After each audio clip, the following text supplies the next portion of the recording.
BetSafe by Betson. Nesaikingas lošimas gali sukelti priklausomybę. Battery. Reach for more. Sveiki visi, sveikas Ramūnai. Labą visiems. Kai tik ta vasara ateina, tai įvykiai taip užsisuka autosporte. Tik spėk gaudyt. Spėk gaudyt. Nežinau, mes kažkaip jau praleidom ir Indianapolio 500 mylių, bet kad kažkaip... Mes tiek gaunam pastabų, kad ne apie viską pasakojam, kad... Bet tai, žiūrėk, maisto daug pasaulyje yra, o mes dviese kiek galim suvalgyti? Tai tik apie duoną. Kiek telpa. Tai realiai su tuo autosportu irgi tas pats. Kiek tu gali tų renginių pasižiūrėti? 2 savaitgalį buvo, tai tiek reikalų, kad nežinau, ar mes bent paminėsim bent dalį tų renginių, nekalbu apie aptarimą kažkokį. Ok, Kanados Grand Prix. Laimėjo. Tiesą sakant, kvalifikacija buvo, aš lygybės ženklas su Monako, o gal net geriau buvo. Nes, žinai, kai pirma kvalifikacijos dalis ir aš neatsimenu 15 automobilių pusėje sekundės, kad visi 20 sekundė, tai čia jau... Čia jau kaip ir aišku, nes ne vienas etapas. Gal 17/6, ta prasme, tai palauk, tai jeigu tu esi nors kiek bėdžius, o trasa tikrai labai, kurioje sunku paimti laiką, nes labai slidu joje. Tai yra, kad važiuoji su nemaksimaliu downforce'u ir tu... Jo, nes labai daug tiesiųjų, ji labai greita. Tu be klaidos rato negali įveikti. Klausimas, kiek tu pridarysi tam rate vienam klaidų, žinai. Šiaip aš esu važiavęs tą trasą su automobiliu, tiek kiek leidžia tenai, nes dalis trasos būna uždaryta kiekvieną dieną, dalis trasos būna palikta tokiem paspirtukininkam, dviratininkam ir tik dalimi trasos galima pravažiuoti. Žiauriai lygus asfaltas, labai lygus ir tikrai... Mažai abrazyvus. Jo, labai mažai abrazyvus. Ir aišku, tas kaifas, kad aplink visur vanduo, šalia jūriniai laivai plaukia ir tu važiuoji lenktynių trasa. Toks... Ir beje, kai kurios vietos žiauriai labai siauros. Ten atrodo, kad su automobiliu prasilenkti yra reikalų. O ten, kai formulė važiuoja 300 km/h, tai aš įsivaizduoju, kiek tai yra pavojinga. Tai va, kvalifikacija buvo tikrai neužmirštama ir vėlgi, kai įtampa auga, kai tu eini, gerai, Lansas Strollas grįžo, nes, turėjo grįžti, nes tai yra namų Grand Prix. Taip. Tramparam. Ir viskas buvo labai neblogai. Iš pirmos kvalifikacijos dalies vis tiek jisai neišėjo. Bet ir treniruotėse jisai tikrai neblogus laikus rodė. Bet kai, žinai, 1/10 reiškia, ar tu ten 10 ar 18, žinai. Taip. Tai vat, daugelis manęs klausia, ką galvoju aš apie kokybę, lenktynininkų. Tai, žinai, jeigu pas mus atėjo 6 naujokai, ir galima turėti apie juos nuomonės, realiai šnekant, tai dar apie juos anksti turėti nuomonę, nes jie per mažai čia apšilę kojas, per mažai pasirodė ir taip toliau. Bet aš kai žiūriu į tuos 6 jaunuolius, tai jau kažkaip Lansas Strollas jau man netrodo toks vertas vietos formulės komandoje, kaip tie naujokai atėję. Žiūrėk, kalbant apie lenktynes, gerai, pirmi 5 lenktynininkai paskutinį trečdalį lenktynių važiavo 5 sekundėse, realiai ir finišavo 5-6 sekundėse, bet ir antras dešimtukas, ten nuo 11. Ten traukiniai DRS-o. Ten buvo DRS-o traukiniai, bet tu įsivaizduok, kokią įtampą važiuoti taip visą laiką. Tu bandai pats lenkt, bandai saugotis ir tam jaunimui nėra taip paprasta.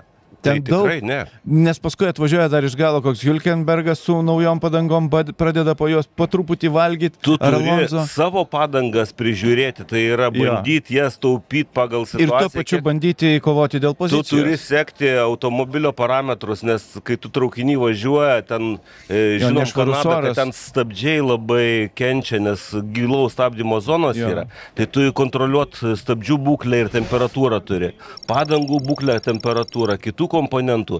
Vėlgi, tu veidrodžius turi. Taip. Žiūrėti priekyje, ten informacijos kiekis, kurį tu turi dirbti per laiko vienetą, yra milžiniškas tokių lenktynių metu.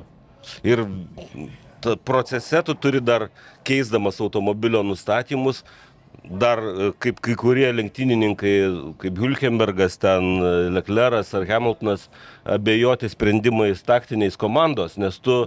Matai, ilgos tiesiosios yra, kada pagalvoti. Taip, kažkada susidarai nuomonę, kas tau geriau būtų, nes tu žinai planą, kurį su komanda sudarėte prieš lenktynes, planas A, B, C, ten, ar D, whatever. Ir tu galvoji, kuris tavo variantas dabar geriau limpa, kaip vis tik dyla padangas. Jo, bet tuo pačiu metu, tu sėdėdamas formuliai, galvoji, kad žinai geriau, bet komanda mato taip vadinamą big picture, didįjį paveikslą. Mato, kur kas trasoje, kada keistis reikia, kokia turėtų būti teisingesnė taktika. Su kuo susiduria kiti pilotai. Taip, kokie trukdžiai, kas turi kokius trūkumus, kam kas nevažiuoja. Jie mato plyšius, už tavo sustojimo plyšius. Tai yra, kur tu grįši į trasą, po to, kai tu sustosi. Taip, ir tai yra didžioji taktikos dalis, to, ko vairuotojas tiesiog fiziškai negali matyti. Tai tu gali prieštarauti, bet kokiu atveju, jeigu tau komanda pasakė box, tu turi tiesiog įvažiuoti. Nesvarbu, kad tau nepatinka. Ar ten kaip Albonas, ne, no way, jokių būdų ne box dabar, nes dabar blogas laikas. Tai kvalifikacijos aš neanalizuosiu, bet reikia vis tiek paminėti, kad Russellas pernai laimėjo kvalifikaciją ir šiais metais laimėjo kvalifikaciją. Koks pagrindinis ingredientas to yra temperatūra. Bet yra Mersam padėjo žemesnė šiek tiek temperatūra. Tai aš labiau pasidžiaugčiau dėl Antonelio. Kosminis vaikis. Realiai 4. vieta kvalifikacijoje trasoje, kuri jam... Ir pirmas posūkis. Absoliučiai nežinoma. Ir pirmas. Tai čia... Pradėkim nuo to, kad taip. Kimis atvažiavo į Kanados Grand Prix pirmą kartą, niekada nėra ten važiavęs. Bet tai turbūt rodiklis ir dabartinių technologijų. Simuliatorius. Taip, tai yra, kad jisai pasiruošimą vis tik gavo. Jisai gavo virtualų pasiruošimą, taip, ten nėra G, ten nėra perkrovų, bet tu gali suvokti trasos sukibimą, nustatymus, važiavimą joje ir taip toliau. Ir jeigu vaikis talentingas, o jisai neabejotinai toks ir yra, tai rezultatas bus. Vėlgi, aš skaičiavau, ko gero, maksimaliai iki 7 kandidatų, gal mažiau, gal 5 kandidatai buvo dėl pole pozicijos kovoti. Tai ketvirtas laikas Antonelio tikrai tame fone atrodo labai labai gerai. Ir užbėgant įvykiam už akių pirmas posūkis, come on, ta prasme, atrodo jam ne 18, ne 17, o kiam? Taip, su tokia patirtim, taip susiorientuoti, aha, tas ten blokuoja, super. Aišku, sukrito šiek tiek aplinkybės, Sukrito, bet jisai... Bet jisai susiorientavo labai greit. Jisai susiorientavo, kad Russellas išvažiavime iš antro prilaikys Maxą. Taip. Ten gerai, ir užblokavo dėl to Piastri ir jisai galėjo pasinaudoti. Jo, Piastriui beliko tiesiog, nebeliko vietos. Bet jisai, kaip sakyti, nebandė kaip Albonas, ten su Gasliu irgi važinėjo ir pasigalinėti šonais. Bandė pasigalinėti. Žolė tada tavo, prašau. Taip. Ir Albonui ten skaudžiai kainavo tie ratai. Reikia pasveikinti Mercedesą, nes tai tikrai jų pelnytas savaitgalis, nes realiai jisai laimėjo kvalifikaciją ir lenktynes, bet aš manau garantuotai, bet kuris iš McLareno pilotų galėjo laimėti kvalifikaciją, o tai reiškia, kad labai būtų turėję šansus gerus laimėti lenktynes. Ir tuo pačiu Maxas. Ir Maxas tikrai, irgi kandidatas buvo. Ir ko gero Leclerc'as, gal jisai smarkiai neperdeda, sakydamas, kad jisai galėjo kovoti dėl pole pozicijos. Nes, Leclerc'as pripažino, iš pradžių ten emocingas jau buvo priekaištas Hadžarui, kad jis jam purviną orą paliko, realiai tai padarė įtaką. Bet jau matosi... Kai laiko skirtumai tokie maži, tai turbūt, kad taip. Ir tu turi rizikuoti. Nes kai tokie maži, tu turi imti kiekvieną trupinėlį iš trasos, viską, ką gali. Taip. Tai o lenktynės, jau apie Antonelio puikų startą pasakysim. Vėlgi, Mercedesas, man atrodo, buvo pasiruošę paaukoti Antonelį tam, kad Russellas iškovotų pergalę. Nu, kai jį per antrus keitimus pirmą pakvietė į pitus, aš manau, tai buvo klaida.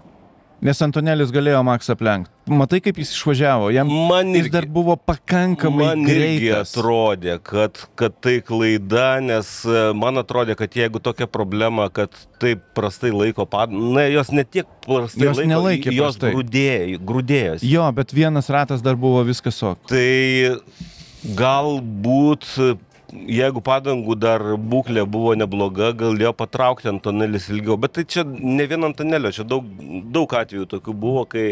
Nes prieš jį ir erdvė buvo, jam nereikėjo važiuoti paskui nieką. Su Alonsu irgi buvo, kad jisai startavo su 9 geltonom ir jo gana anksti pradėjo kristi greitis. Ir taip 2 sekundės rate.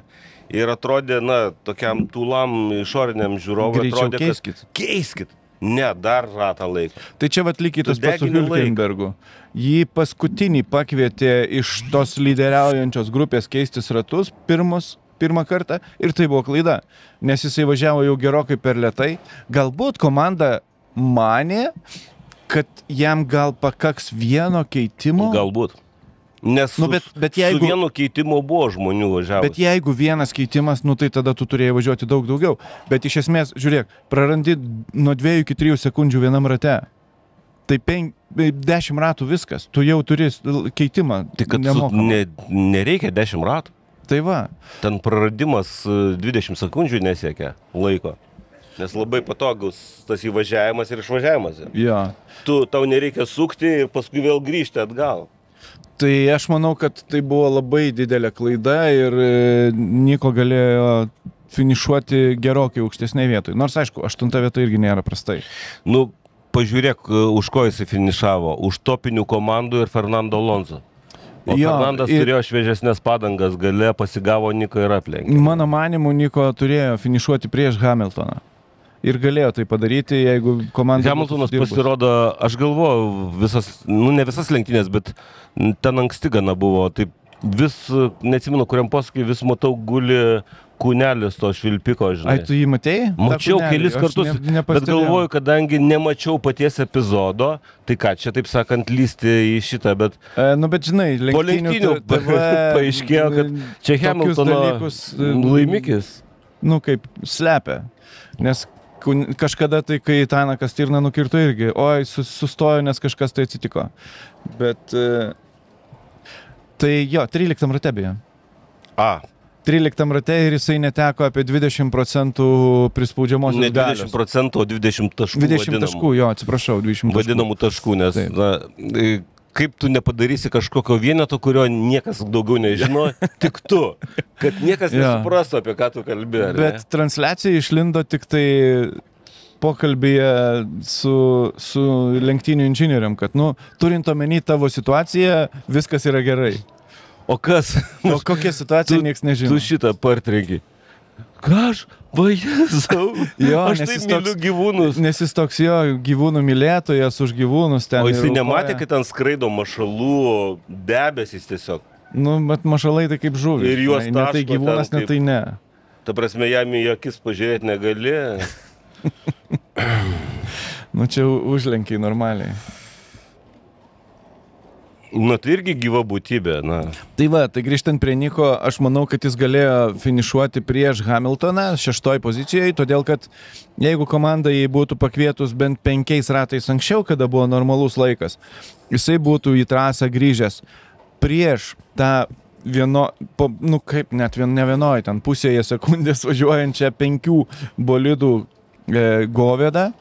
Ir jam nereikėtų tvarkytis one by one su tais, kurie važiuoja DRS ir kuriuos aplenkti labai sunku. Lygiai tas pats ir Fernando Alonso. Jis irgi buvo pakviestas per vėlai, pasikeitė padangas, grįžo už tos chebros ir turėjo kastis per juos. Nors abudu galėjo pasikeisti šiek tiek anksčiau ir neturėti tokios bėdos. Bet žinai, kas mane džiugina, ne tik kvalifikacijoje tie maži tarpeliai, bet ir lenktynėse labai panašus pajėgumas visų buvo. Taip. Ir tai, kad Russellas kažkur niekur nepabėgo. Taip, gal jisai neturėjo greičiausio automobilio, bet varžovai tas 10 ar kažkiek turėdami persvaros, jie vis tiek nieko negalėjo padaryti. Tai labai... Pirmus 5 ratus pabandė Maksas paspausti, nepaėjo ir tiesiog atsitraukė vien tam, kad nevažiuoti nešvariam ore ir negadinti bolido parametrų. Tai va, reikia nuimti kepurę tikrai prieš Mercedesą, kurie vis tik jie, jų tikslas buvo laimėti lenktynes ir jiem tas pavyko. Dalinai, man atrodo, jie šiek tiek aukojo Antonelį.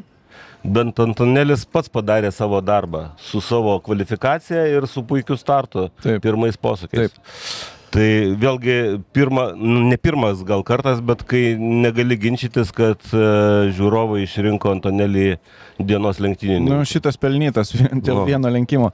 Bet sakau, aš Toto Wolffo vietoje būčiau palaukęs dar bent vieną ratą. Turbūt ne bent, o vieną ratą. Reikėjo Russellą pakviesti pirmą, Antonelį antrą ir viskas būtų gerai, turbūt būtų pirmas antras. Nu, bet tokiai, čia yra dvigubas saugumas, ar ne? Užsitikrinė, kad viskas būtų tvarkoje.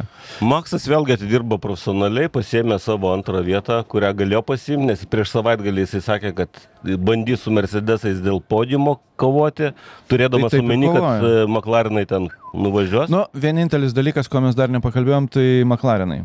Tai va, bet čia pati sūriausia vieta. Jo, tai McLarenai... Ir kalbant apie McLarenus, vėlgi, Piastris vėl pademonstravo, kad jisai labai šaltą protą turi. Jisai pamatė, kad situacijoje, po starto su Antoneliu, jisai įvertino iš karto situaciją, kad jisai pralošė tenai. Nu ir tiesiog nelindo, nerizikavo, bet jisai taip pat puikiai žinojo jau prieš lenktynes ir prasme, apie tai nereikėjo galvoti, kad jam gerai 4. vieta. Jam viskas gerai, žiūrėk. Russellas pirmas, jisai smarkiai atsilieka taškais. Taip. Maksas antras negaus maksimalios taškų sumos. Antonelis trečias, jis iš viso čia apie nieką. Nu. Ta prasme, plius minus 2 taškai. O jo pagrindinis, taip sakant, daiktas toli už nugaros. Taip. Taip, kad nieko nerizikuoja, viskas teisingai, tvarkingai. Tai ir čia labai stebina Piastris iš gerosios pusės. Nu, taip apskaičiuotai, be tokių jaunimo. Ir kai mes kalbam apie bruožus, kurie reikalingi, žmogui, kuris planuoja būti pasaulio čempionu. Laimėti čempionatą, o nelaimėti lenktynes. Taip. Tai... Nežinau, žinai, žmogiška prasme, man patinka Norrisas. Tikrai fainas bičias, bet kai jisai iškrėtė Kanados lenktynių pabaigoje, tai kažkaip netelpa į rėmus. Nu, žinai, aš galvojau, kai tik tas įvyko, galvojau, viskas, prasideda konfliktas, apie kurį daug kas sakė, kad tai yra užprogramuota. 2 lyderiai vienoj komandai kovoja dėl čempionato ir aišku prasidės konfliktai. Bet aš manau, kad Lando labai protingai pasielgė ir labai teisingai pasielgė, iš karto pripažinę savo klaidą. Jis prisėmė savo visą. Taip. Pasakė, kad atsiprašau, jūs nuvyliau, save nuvyliau, komandą nuvyliau, labai atsiprašau. Bet supranti, tai reiškia, kad jam su tuo reikės kažkaip viduje susitvarkyti. Aš manau, kad tai yra labai teisinga ir daug lengviau tokiu būdu sutvarkyti, negu kaltinant kažką būtais nebūtais dalykais. Nes čia 100 kitų žmonių būtų pasakę, tas, anas, 15, jis mane suspaudė, neleido, tą padarė. Nieko panašaus. Ir aišku, taip ir yra, jis pasikarščiavo, užvirė kraujas. O tu randi, pavyzdžiui, paaiškinimą, kodėl Lando toj starto finišo tiesioj taip artėjo prie Piastrio? Nežinau, neįsivaizduoju. Aš kažkodėl turiu, įtarimą, kad Piastris jį tiesiog ganė. Gal? Nes aš nematau kito paaiškinimo. Padangų jų būklė buvo, grubiai šnekant, vienoda. Žiauriai rizikinga taip ganyti. Gal. Nesiimu ginčytis, nes girdėjau, kad Piastrio inžinierius žiauriai geras. Vat ant šitų ganimo reikalų, kaip tu sakai. Tai gali būti. Ta versija aš esu girdėjęs, tik tai nesitikė. Ta prasme ir taip, jisai labai brandus kaip lenktynininkas, bet dar iki tokio lygio, wow. Tada čia būtų kosmosas. Nes, kaip paaiškinti, kad trumpoje santykinai starto finišo tiesioje... Gal išvažiavo iš posūkio šiek tiek lėčiau, žinai, tada... Kad, man atrodo, išvažiavime tarpas tarp jų nemažėjo. Natūralu, nes jisai akseleruoja pirmas. išvažiuodamas iš posūkio, tai tu to vizualiai negali gal kontroliuoti, bet Nu, galbūt. man pasirodė labai keistai, kad jisai jį staiga taip užsivijo ir pradėjo lenkti. Lyg Bet sakau, kitos klasės automobilį. Bet. man labai patinka Lando. Labai patiko, Aš irgi- va čia poelgis superinis. Aš irgi, kaip sakyt, visas už Lando kaip žmogų, bet kalbant apie žmogų, kuris nori būti čempionu ir kuris yra dabar tokioje komandoje, turi tokį automobilį, su kuriuo galima kovoti dėl čempionatų. Tai ko gero, tokios charakterio savybės nėra geras. Ir Nu, jo. tą žino jo varžovai ir tuo naudojasi, kaip ir, Bet ne kaip ir pirmas kartas. Barcelonos starto metu. Ne pirmas Tai kartas. taip, tai kad visi žino. Tai yra tu kaip atversta knyga. Visi gali prognozuoti tavo elgesį ir žino, kaip su tavimi elgtis, kad tu pasitrauktum. Tas nėra gerai. Ok, tai Tai ką aš likus išnekė? 5 ratam saugos automobilis ir tada Ai, ten dar skandalas kilo iš to, kad Russellas ir Russellas Maksas. atseit pristabdė, Maksas išvažiavo, jie aplenkė, tada Russellas pasakė, jis mane aplenkė už saugos automobilio, kas yra negalima, tada Maksas pasakė, Russellas specialiai stabdo ir po finišo Red Bullis padavė protestą. Gal 7 punktais ten kažkaip. Nu, bet du yra išvarė. esminiai, kad tipo stabdymas, bereikalingas stabdymas. Ir per didelis Ir tarpas. per didelis iki saugos tarpas tarp saugos automobilio. Nu, bet laimiai FIA atmetė visus priekaištus, protestas nebuvo patenkintas, taigi 1-1, bet čia Makso ir Red Bullio žaidimai, taktiniai, viskas gerai, nervinti žmonės, truputį kelti įtampą. Ne, Nei tai pirmas, nei Horneris paskutinis sakė, kartas. Russellai, nieko asmeniško, žinai, čia Tiesiog biznis, mes žinai. kovojam Taip. visais įmanomais, neįmanomais būdais. Gerai, iki... Bet ten labai ilgai, ar ne 5,5 valandos užtruko po lenktynių finišo paskelbimas, kad protestas atmetamas. Taigi ten... Jo, nes punktų buvo daug, reikėjo Nes viską ir išnagrinėtum, bordus išnagrinėtum. ir Verstappenas buvo pakviesti pas teisėjus. Tai jo, jie turėjo aiškintis, su taip. atstovais, normaliai viskas. Viskas pagal pilną programą, taip sakant. Gerai, iki Kanados Grand Prix destrukcijų čempionas buvo Tsunoda, 2 milijonai. Antroje vietoje vis dar išlieka Jackas Duhanas. 1,5 milijono, kurio nėra keli Jau visi etapai. pamiršo, kad jis buvo. Jo. Įtariu, Lando Norrisas pasivysė, nes jisai buvo trečias 1,2 milijono, tai vat po Ai, šito tai dabar krešo... čia pakaba kairė priekinė. Nu, gali būti, kad iškels visą tai. Okay. 4 Alonso, 5 Birmanas. Nulius turėjo tik tai 2, George'as Russellas ir Nico Hülkenbergas. Ir tai jie ir išlieka vis dar su nuliais, vieninteliai 2 visam O gyvenimui. Lensas treniruotėjai vėl nuskynė kampą. Jo, Kanadoje. tai Lensas buvo turėjęs tik tai 325 tūkstančius. Tai padidino jau Tai dabar. padidino. Go gero dvigubai.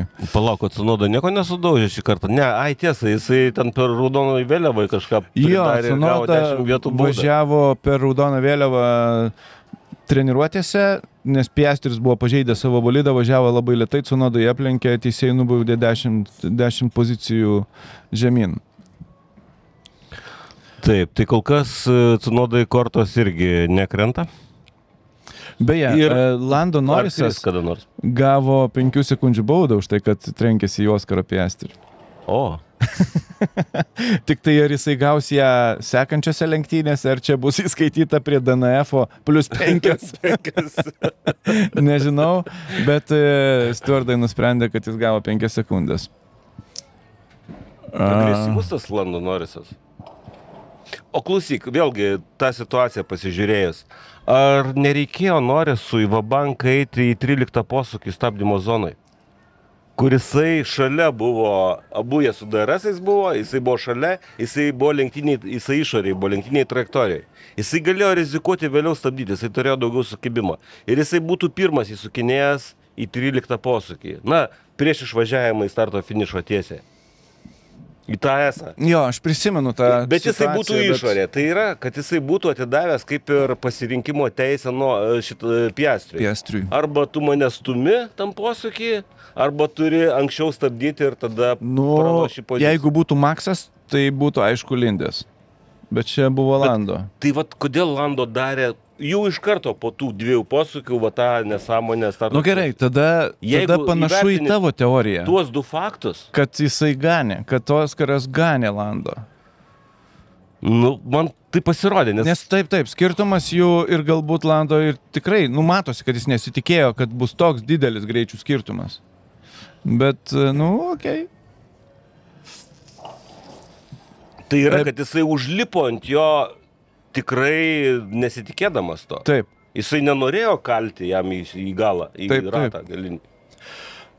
Dar vienas toks Lanso Strolis iki šiol Kanados Grand Prix finišuodavo visada taškuose.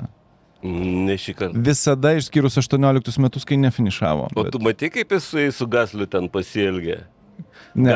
Gaslis jį bandė lenkti ir jisai tada būtent tos ilgos tiesiosios gale, būdamas viduje, jisai taip įstrižai stabdymo zonai, kol Gaslis į žolę, bet gavo už tai baudos. Gavo baudos, tai. Bet kam tokius dalykus daryti? Man tai nesuvokiama. Ferrari komandos vadovas Vaseris sakė, kad mes pakeitėm absoliučiai viską komandoje per keletą metų, išskyrus vieną dalyką. Pakeitėm vairuotojus, pakeitėm visą automobilį, managementą, visą automobilį atnaujinam, nepakeitėm vieno dalyko. Bet jis nesakė kokio. Bet išvadas galima pasidaryti labai greitai, kad tai yra top managementas, tai yra Ferrari koncerno vadovybė. Kalbos apie Hornerį į Alpine komandą, girdėjai? Girdėjau į Ferrario komandą. Į Ferrari, į Alpiną, kad atseit jį kalbina Alpiną, bet Horneris tai pakomentavo labai įdomiai. Mano italų yra dar blogesnė negu Flavio anglų. Tai aš nežinau, kaip mes susišnekėtumėm. Bet šį savaitgalį, man atrodo, ten dedasi reikalai su Alpine komanda, nes motininės įmonės Renault Demeo vadovas atsistatydino.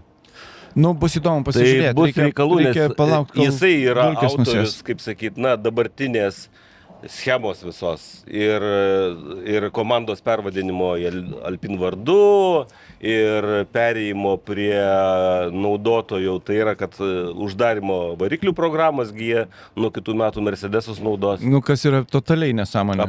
Absurdas, ta prasme, nesuvokiamas. Gamintojui, kosmosas. Tai va, ir karbiuratorė dabar yra tas patarėjas, kuris, toks neoficialus vadas dabar yra.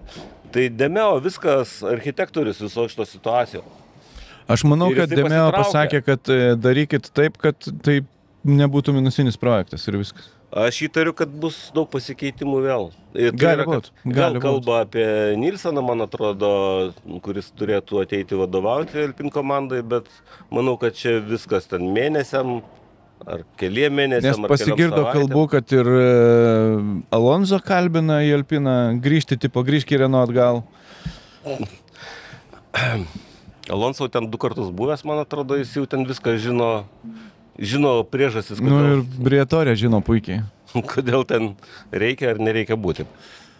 Tai tiek gal apie formulę, ne? Tai jo, nes kita maža temelė išteka vos ne, susijusi, o susijusi kaip šių metų Le Mano lenktynės, kurios praeitą savaitgalį įvyko, 24 valandų. Beje, Zekas Braunas buvo Le Mane, o ne Formulė 1. Aš žinau, kad yra labai daug žmonių, kurie laukia to visus metus, kad galėtų tam procese sudalyvauti, nes ten ilgas ir, toks veiksmo kupinas procesas. Šiaip stovyklavimas. Sudalyvauti, jeigu kas nors nebuvot, labai rekomenduoju. Kosmosas. Nesvarbu, kokioje rolėje, galit paprasto žmogaus su palapinė atvažiavusio. Būtent. Nes tą reikia pamatyti. Ta festivalį reikia pamatyti bent kartą gyvenime ir verta. Tai va, kaip tai siejasi su Formulė 1? Šiais metais 19 buvusių arba esamų Formulės 1 pilotų buvo Le Mano starte. Ir laimėjo vienas iš jų. Ir čia tikrai aš visą laiką buvau fanas, kadangi komentuojant lenktynės stengiuosi, nebūt fanų kažkokio lenktyninko, bet Kubicos vien dėl jo, kaip sakyt, gyvenimo istorijos ir karjeros istorijos buvo toks žmogus, kuris turėjo tikrai daug talento ir manau, kad jo laukia... Nu, jis turėjo 2012 metais debiutuoti Ferrari F1 komandoje, jis jau turėjo kontraktą, kol atsitiko ta nelaimė jam ir dabar likimo ironija, jisai laimėjo Le Mano lenktynes su Ferrari automobiliu, bet ne gamykliniu, o privačiu, aplenkęs tuo pačiu 2 gamyklinės komandas. Taip.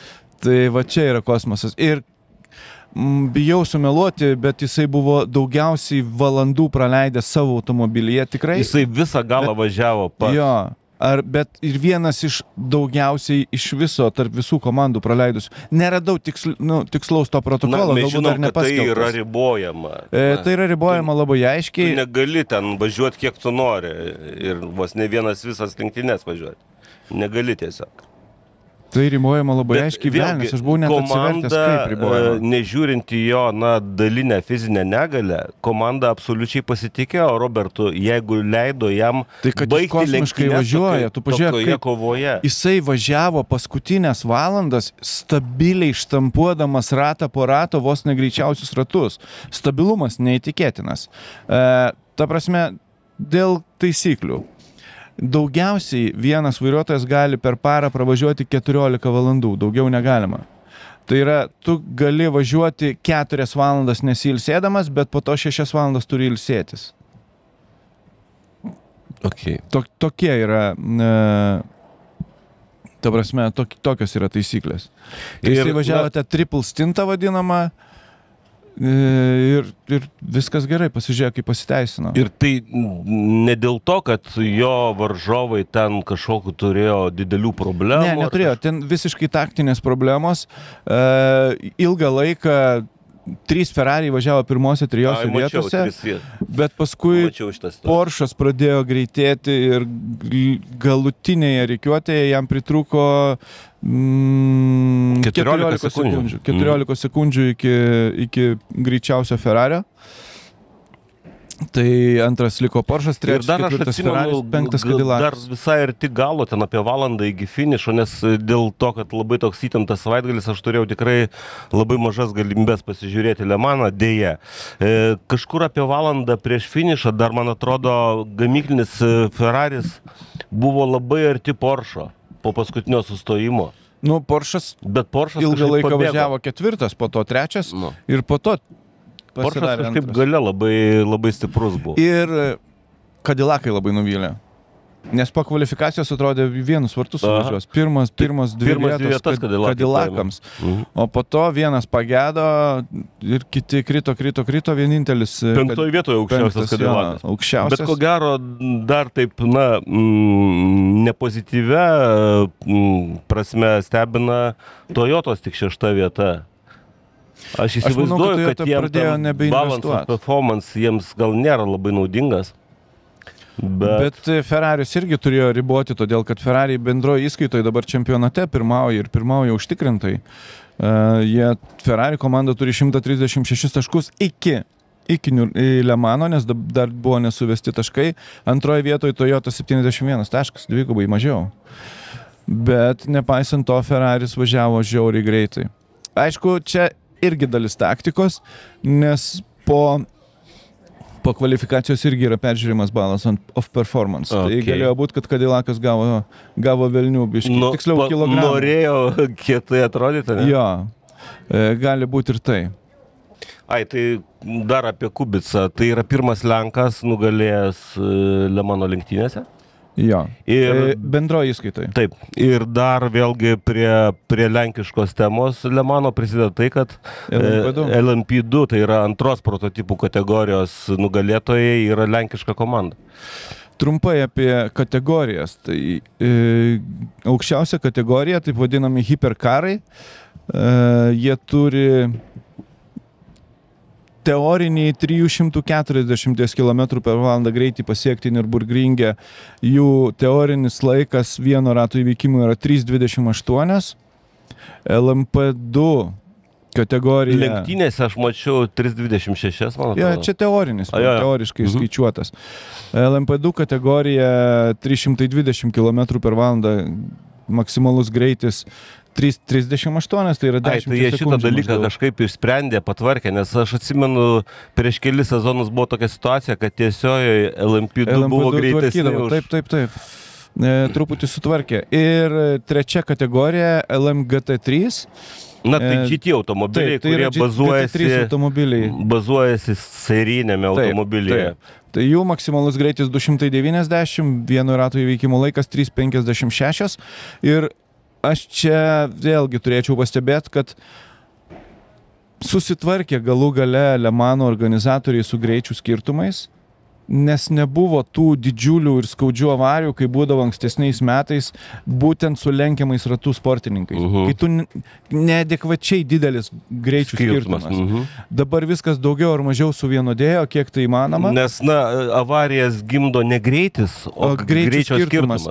Tai vat tos pačios skaudžiausios avarijos ir su sužeistais ir aukomis, tai būdavo tada, kai lenki ratu. Jo. Ir trumpai apie Le Mano lenktynės, tai vieno rato ilgis 13 km 600 metrų, didžioji dalis to rato yra atvira ir tai yra gatvės tiesiog, uždaromos tik tai keletą kartų per metus. Vidutiniškai 380 ratų turėtų per lenktynės nuvažiuoti lenktynininkai. 387 šiais metais nuvažiuoti. Ilgiausia tiesioji beveik 2 km, 1970 metrų. Na, kažkada ta Mulsan tiesioji buvo daug ilgesnė, bet ją dabar padalino dar dviem tokiam kaip stabdymo zonom. Nu, su lėtinimis. Jo, tokiam kišenėm. Chicanes angliškai tai vadinama. Nes, neadekvačiai greitai. Beje, kažkur mačiau, žinau, kur tuoj pasakysiu, didžiausias istorijoje greitis buvo pasiektas Le Mane, tuoj pasakysiu, 400 kažkiek tai. Jo, senai tai buvo labai senai. Dar kai buvo ta Mulsan visa nepadalinta pilna tiesioji, tai buvo 88 metais, 1988, 405 km per valandą. Kosmosas prieš 30 metų. O ten nerando toks automobilis pasiekė tą greitį? Peugeot variklis, automobilis WMP88, Rodžeris Dorchy pasiekė šitą greitį. Jo, tai kažkaip tai tiek. Daugiausiai pergalių yra pasiekusi vis dar Audi, 16 kartų laimėjo Le Mano lenktynes. Na, žinai, bet kai Audi laimėdavo lenktynes, tai ten būdavo vienas arba du konkurentai. Taip. O kas šiais metais buvo? Šiais metais buvo daugybė. Ar 8 gamintojų tie hiperkarai ir jie visi labai labai panašus, labai labai vienodi. Tai dėl to manau, kad dabar konkurencija kažkas pats geriausias metas. Pačius geriausius metus išgyvena ir Le Manas, ir Vekas. Tai yra pasaulio ilgų distancijų lenktynių čempionatas, nes super gerai pataikyti reikalavimai techniniai. Ir tai reiškia, privilioja kad visą gamintojus. tai maitina, kai tiek gamintojų yra, tai maitina ir lenktynininkų auginimą, ar ne, ir jų mokėjimą, ir specialistų, inžinierių, mechanikų. Na, didelė tokia visuomenės dalis gyvena tuo tiesiog. Taip. Ir tas vilioja gamintojus. Tai aš manau, kad čia viskas labai gerai. Dėl to matyt, Hyundai'us irgi galvoja apie tokį projektą, bet VRC dar žadėjo, 2 metus dar žadėjo, tikrai bus, sakė. Na, bet žinai, čia vieną dieną pažadėjo, kitą dieną nutraukė. Ok, tai tiek turbūt apie Le Maną trumpai. Tikrai gailiuosi, kad, na, tikrai mažai turėjau galimybių pasižiūrėti šiais metais, nes akivaizdu, kad lenktynės buvo įdomios. Ir trupučiuką apie ralį. Taip. Europos čempionatas, Lenkija. Lenkijos ralis, tai vėl lenkiška tema ir tokia kaiminiška tema. Mes Lenkijoje gyvenam, kaip sako kauniečiai, tai viskas gerai. Pas pietinį lenktynės vyko kaimyną, o laimėjo šiaurinis. Na, ten, kai aš pamačiau startinį sąrašą ir pamačiau Martin Šasesą, kuris, na, dabar jau, turi 6 etapus šiais metais važiuoti Rally 1 kategorijoje pasaulio ralio čempionate. Tai pagalvojau, įdomu. O paskui, kai pamačiau, taip sakant, rėmėjo užrašus, pasidarė viskas aišku. MRF'as. Europos čempionate mes turime padangų gamintojų įskaitą.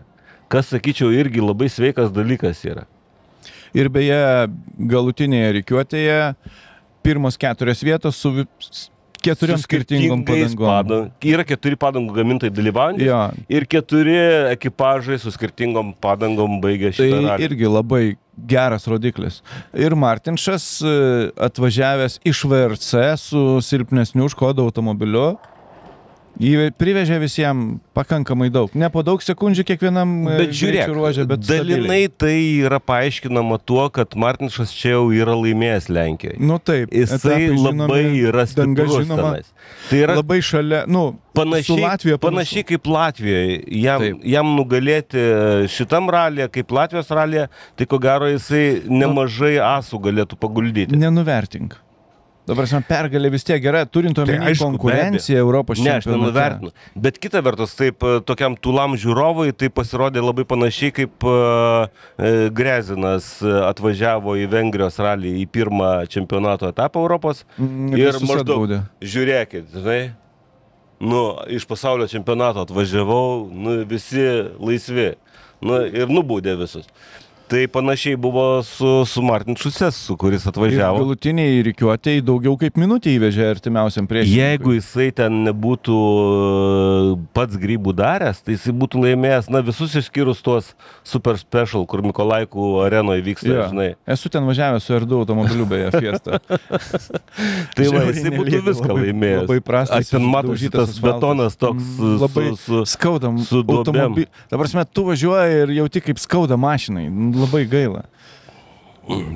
Bet jie labai humaniškai šiais metais palaistė viską, kad bent jau Bent jau dulkės nekiltų. Tai čia ne dėl lenktynininkų, dėl žiūrovų palaikė. Žiūrovų, jo.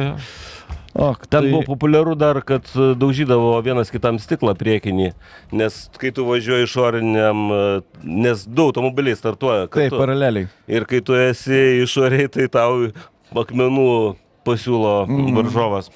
Nu ir antra vieta Martinas Marčikas su Benedikto Vanago šturmanu Šimonu Gospodarčiku.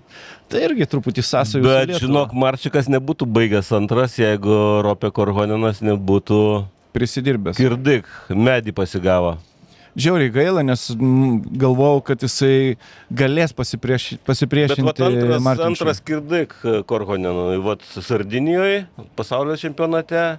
Ir čia- Greitas, bet dar neturi stabilumo tokio. Nu, vat, iki tol Puikiai jisai važiavo. visą laiką atrodė, kad labai apgalvotas, labai pamatuotas, šaltakraujiškas labai, bet, vat, žinai, ralis toks dalykas, tu negali būti 100%, žinai, patikimas visais požiūriais, žinai, nes tikrai sunkus ralis Lenkijos, tikrai labai sunkus, labai keičiasi greičio ruožas antram važiavimui ir ten, na, tikrai reikia daug išmanyti ir dėl to tas Isakas Raersenas, kuris 4 atvažiavo,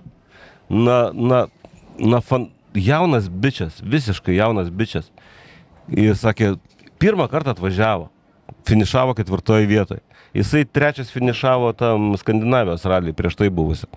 Tai, na, šitas bičias tikrai irgi. Ir Korhonenas, ir Reirsenas bus tikrai, ir Milė Johansonas, na, pradėjo jisai praščiau, nes pasimetęs buvo su automobilio nustatymais. Bet yra tokia jaunų bičiukų karta auga, kurie bus tikrai labai įdomus. Nu, ir Džonas Armstrongas pirmą kartą ant podiumo lipa žvyrinio ralio Europos čempionate. Dar biški ir Džonas, biški, 9,5 jo atsilikimas nuo Marčiko, atkreipdėmėsi, o gavo 10 sekundžių baudos paskutinę Tai dieną. būtų antras. Ką? Būtų antras. Taip, o žinai, Lenkijoje gavo baudą už ką? Už tai, kad atseit retarderį nuskynė. Nieko jis nenuskynė, jisai lietė. Vat Reirsenas tai pirmą dieną tikrai nuskynė. Taip skynė į tą ritinį, kad tas ritinys už 10 metrų nulėkė, žinai. Sako, blavo, sunkus jisai klausyk. Taip, jisai sunkus. O kaip lėkė, taip normaliai, žinai. Okay. Ir beje, Reirsenas tą greičio ruožą laimėjo. O vat Armstrongas gavo 10 sekundžių. Dar vienas apie ralį. Labai gaila Joso Verstappeno, kuris... Jisai pirmavo Masters įskaitoje ir garantuotai būtų laimėjęs paskutinėme greičio ruože ratą nusilaužti. Ir ten buvo labai įdomu, nes jisai pirmas startavo pirmas antrą dieną. ir jisai ten nusilaužė ratą. Nu, nepilnai rodė tą epizodą. Kažkur žolę vienu ratu jisai posūkį kirpo. Ir ten turbūt buvo koks Ir akmuo ar ten kelmas. kažkas gulėjo. Ir paskui jį važiavęs bičias, man atrodo, pamatė vėžę, galima kirsti. Irgi tą patį? Ir tas. Eina savo. Ir tas baigė. Lenkas, palauk, kaip jo pavardė, Bžežinskis lygtai. Ir tas pabaigė. Vienu žodžiu, paskutinis greičio ruožas Power Stage'as buvo toksai, kad ilgai kabojo abejonės, ar iš viso toliau vyks, nes Josas Verstappenas nusilaužęs ratą sustojo skersai kelio ir faktiškai užtvėrė pravažiavimą, bet kažkaip paskui žiūrovų pribėgo ten, padėjo jam pasišalinti. Nu tai aišku, žiūrovai visada turi padėti, nes kitaip jiems ralis tikrai baigėsi. gaila, nes jisai sakė, nu, man ta Masters įskaita nesvarbu, aš noriu su tais bičiais varžyti, žinai. Jisai važiuoja į savo naujus ralius, mokosi, nes jisai faktiškai nuo nulio mokosi. Jisai mokosi visko, žinai. Taip.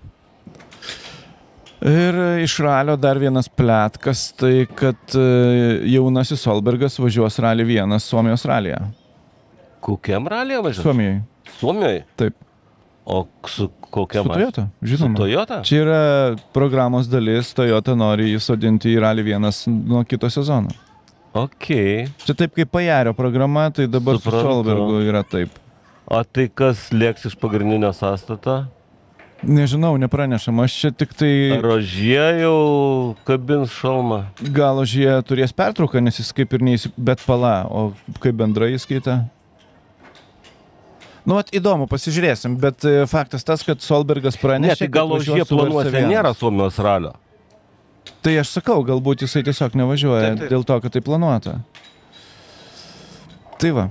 Ir pabaigai lietuviškas ralis, ralis Žemaitija praūžė Žemaitijoje. Vėl tie tokie žinomi vardai. Ir žinomi iki skausmo greičio ruožai. Kai kur net didžiai daugumai, manau, Lietuvos ralio čempionato dalyvių nelabai reikalinga stenograma.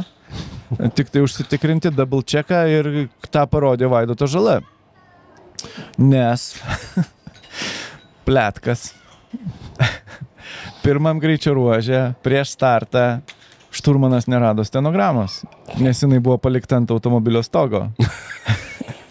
Jie startavo, nu tai okei, iš to streso Vaidotas užgeso starte, tada jie startavo be stenogramos, pravažiavo pirmą greičio ruožą. Pagal kalbas, pirmoj sankryžoj žiūrovai rado ją. Antram greičio ruožui jisai susišaudė nuotraukas. Nufotkino antrą greičio ruožą iš nuotraukų, pakalbėjo, lyg tai iki trečio davažiavo pati stenograma. O tu, nežinau, gal neatsimeni, bet čia, man atrodo, pernai Evansas turėjo, neatsimenu, kuriam ralį. Taip, irgi stenograma išskrido. Šturmanas paliko ant teisėjų stalelio stenogramą. Taip. Ir paliko ant teisėjų, bet jisai išsitraukė telefoną, jisai, reiškia, nusifotografavęs turėjo. Ta prasme, va čia yra šturmano profesionalumas. Aha. Jisai turi turėti bet kokią atveju. Jisai turi atsarginį variantą. Tai va, tai esmė tame, kad pirmą greičio ruožą Žala dėl šitų visų bairių gavo beveik 5 sekundės. Bet čia, ta prasme, turint omeny, kad be stenogramos važiavai pralošiai 5 sekundės, tu įsivaizduoji, kiek tai yra mažai. Na taip, tai yra mažai, o distancija vis tiek daugiau negu 5 kilometrai. Nedaugiau, 4,5. 4,5. Antrą greičio ruožą važiavo su telefoninė stenograma. 17 km pravažiavo, gavo tik 1,5 sekundės. Jo, bet tada viskas susitvarkė, trečią greičio ruožą laimėjo. Tai tokia stresuojanti pradžia ralio buvo. Kaip. Bet vis dėlto Vaidotas nukeliu kepurę. Sutvarkė reikalus ir laimėjo tą ralį. Vladas Jurkevičius liko antras. Ten prieš paskutinį greičio ruožą labai maži atsilikimai buvo. Visą laiką buvo labai maži atsilikimai. Likus vienam greičio ruožui 6 sekundės Vaidotas pirmavo prieš Vladą. Šiaip visą laiką vienas šalia kito, bet paskutinį greičio ruožą įvežė visiems normaliai. Vladui 9,5, galutinį įskaitą laimėjo 15 sekundžių, Vladas Jurkevičius liko antras. Ir, ta prasme, anekdotiška situacija, tuo pačiu faina, kaip jisai taip susitvarkė reikalus susikaupė, sugebėjo laimėti. Iš kitos pusės, kažkuria prasme norėjosi, kad Vladas laimėtų dėl intrigos čempionate, žinai. Nes dabar vėl 2 kartus Vaidotas laimi ralį ir toks jau, žinai, toks užtikrintumas atsiranda, intriga truputį baigėsi. Kažkaip taip. 3 Giedrius Notkus. Giedrius sakė, tai ką, stebėjom iš šono, nes automobilis senas, tie 2 lekia su naujesniu, greitesniu, modernesniu, nėra ką čia. Prieš vėją nepapūsė. Jo, prieš vėją kažkuria prasme nepapūsė, objektyviai kalbant, ir be to 4 berods greičių ruožė, kas ten jam atsitiko, ar į akmenį trenkėsi, kad nulaužė variklio kronšteiną ir variklis pakibo ant apsaugos. Pradėjo tekėti tepalas, tai važiavo dasipildami tepalo ir taip toliau, sakė, servise mechanikai patiesė guminį kilimėlį tarp variklio ir apsaugos. Bet garsai turėjo būti geri, ką greičio ruožė, įsivaizduoji. Bet finišavo, kažkaip sugebėjo išlikti 3. Tai va, kažkaip tai tiek žinių. Tai ką, pasimatysim po poros savaičių, manau, kad vėl bus kažką aptarti. Formulėje 1 dabar irgi bent 1 savaitgalio pertraukėlę, tai galima bus išlėkti kažkur pailsėti truputėlį nuo automobilių sporto. Tai ačiū, kad buvot, susitiksim kažkada. Iki. Viso.